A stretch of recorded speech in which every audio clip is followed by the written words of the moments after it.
Vonis hukuman terhadap terdakwa pengurusan fatwa bebas Mahkamah Agung untuk terpidana kasus Bank Bali Joko S. Chandra, Pinangki Sirna Malasari, akhirnya lebih ringan. Majelis Hakim Pengadilan Tinggi DKI Jakarta mengabulkan permohonan banding mantan pegawai kejaksaan itu hingga akhirnya Pinangki divonis 4 tahun penjara. Dalam pertimbangannya, Majelis Hakim Pengadilan Tinggi DKI Jakarta menyebut hukuman Pinangki yang dijatuhkan sebelumnya sebesar 10 tahun terlalu berat. Di samping itu, Pinangki dinilai sudah mengakui kesalahannya hingga akhirnya dipecat dari kejaksaan. Seperti yang tercantum di situs Mahkamah Agung tentang surat putusan Pengadilan Tinggi Jakarta nomor 10/PID.TPK/2021 tertanggal 14 Juni 2021. Pada poin keempat disebutkan bahwa Pinangki dijatuhkan hukuman 4 tahun penjara dan denda sebesar 600 juta rupiah atau diganti pidana kurungan 6 bulan. Pengurangan hukuman Pinangki menuai pro dan kontra. Koordinator Masyarakat Anti Korupsi Maki Boyamin Saiman mengatakan pengurangan hukuman Pinangki ini tidak adil. Terlebih lagi, Pinangki dituntut dalam 3 perkara. Hakim banding itu mendasari hakim tingkat pengadilan negeri yang sama-sama hakim untuk menilai ini memenuhi rasa keadilan atau tidak, bukan berdasarkan jaksa. Dan ini apapun saya mendorong Kejaksaan Agung untuk mengajukan kasasi. Karena apapun ini mencederai rasa keadilan masyarakat dan kemudian menjadikan masyarakat seluruhnya kecewa. Sementara itu, kuasa hukum Pinangki, Aldres Napitupulu, mengaku mengetahui putusan banding itu setelah dimuat di situs Mahkamah Agung. Pinangkilah yang akan memutuskan upaya hukum selanjutnya terkait putusan yang telah dijatuhkan Pengadilan Tinggi DKI Jakarta. Kata Aldres, seperti dimuat di Harian Kompas. Sebelumnya dalam pembacaan pledoinya Januari lalu, Pinangki mengakui bahwa dirinya bersalah dan sudah membuat kesalahan besar yang merusak nama baik keluarga serta karirnya. Pada kesempatan ini, izinkan saya untuk memohon maaf kepada institusi kejaksaan, kepada anak, suami dan keluarga serta kepada sahabat-sahabat saya. Saya sangat merasa bersalah atas perbuatan saya ini. Dan saya menyesal telah terlibat suatu perbuatan yang telah membuat saya menghancurkan hidup saya sendiri. Kehidupan yang telah saya bangun bertahun-tahun. Saya telah mengungkapkan bahwa persidangan yang mulai ini semua perbuatan saya. Nama Pinangki mencuat saat penanganan kasus terpidana korupsi hak tagih Bank Bali Joko Chandra tahun lalu. Saat itu Pinangki diketahui berhubungan dengan pengacara dan Joko Chandra saat masih berstatus buronan. Pinangki disebut menerima suap dan melakukan korupsi senilai lebih dari 6 miliar rupiah. Tidak hanya itu, Pinangki juga didakwa dalam kasus pencucian uang atau TPPU dan pemufakatan jahat.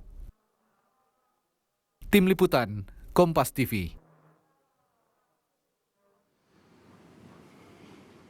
Saudara, Pengadilan Tinggi DKI Jakarta memotong hukuman mantan jaksa Pinangki Sirna Malasari atas kasus penerimaan suap, permufakatan jahat, dan pencucian uang. 3 hal yang terbukti dari Pinangki dan melibatkan terpidana kasus hak tagih Bank Bali Joko Sugiarto Chandra.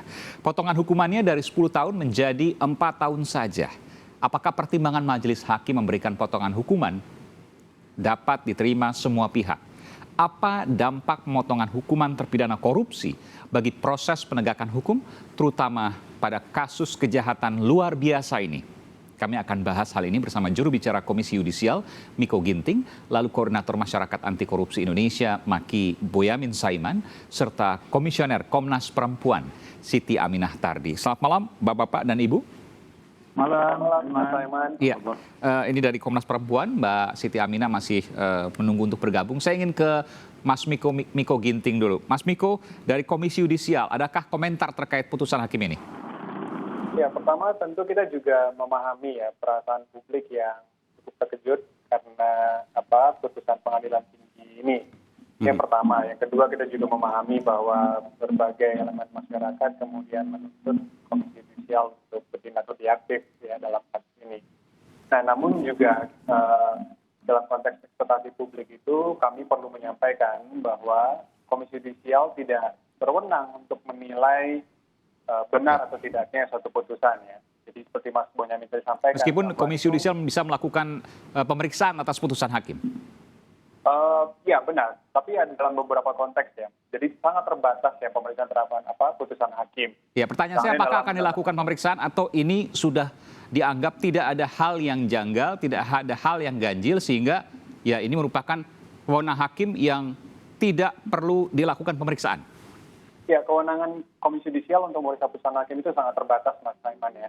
Jadi kalau kita lihat di Undang-Undang Kekuasaan Kehakiman maupun Undang-Undang Area Peradilan yang lain, kewenangan KAI untuk menganalisis putusan itu hanya dalam satu hal, yaitu rekomendasi mutasi hakim gitu ya, dan putusannya harus sudah berkekuatan hukum tetap, jadi tidak ada upaya hukum lainnya. Nah itu memang kerangka kewenangan Komisi Yudisial yang diberikan undang-undang hari ini. Artinya saya harus simpulan begini, kalau seandainya nanti jaksa banding, maka tertutup kemungkinan untuk pemeriksaan putusan hakim oleh KAI sementara ini karena belum merupakan putusan hukum tetap.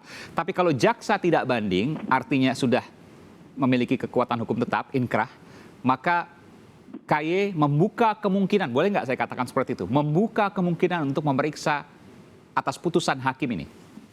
Ya, kemungkinan selalu terbuka dan memang tujuannya adalah untuk rekomendasi mutasi hakim ya, karena undang-undang memang memberikan kewenangan sebatas itu.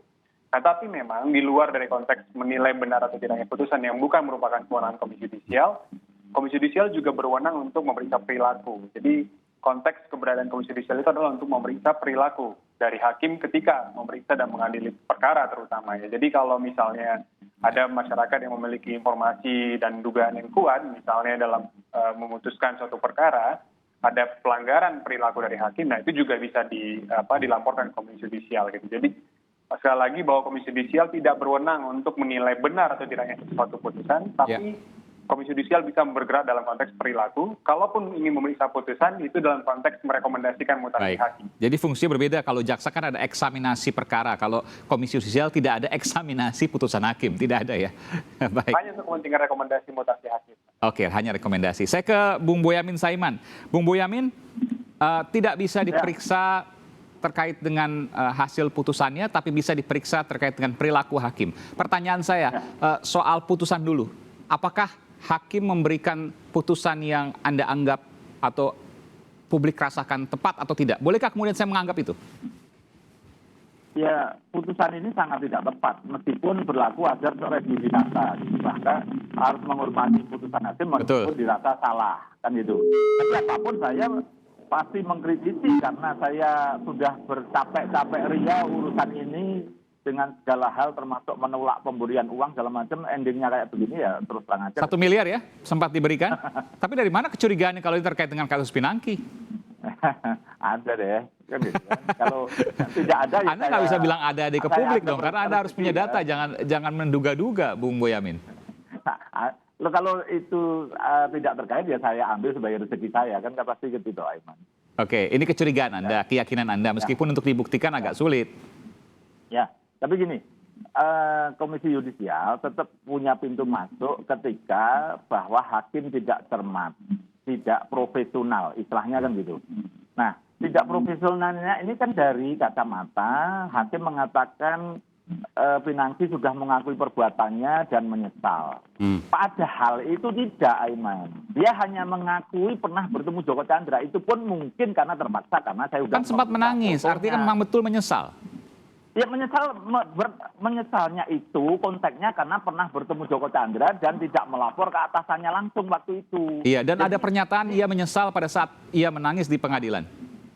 Ya, itu makanya dibaca keseluruhan dan nontonlah sidang gitu loh. Dan juga dalam persidangan itu Pinangki tidak pernah mengakui berkaitan dengan penerimaan uang. Tidak pernah mengakui berkaitan dengan pemufakatan jahat.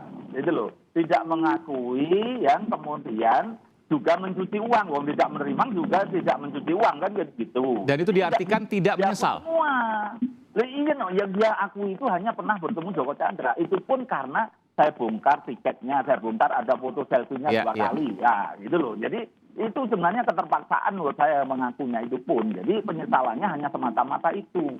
Jadi dia pokok perkara yang 3 itu tidak pernah mengakui dan tidak menyesal. Jadi kalau dianggap sebagai faktor pengurang dari hakim atas penyesalan yang bersangkutan, menurut Anda tidak tepat? Itu tidak profesional, bahkan tidak membaca itu.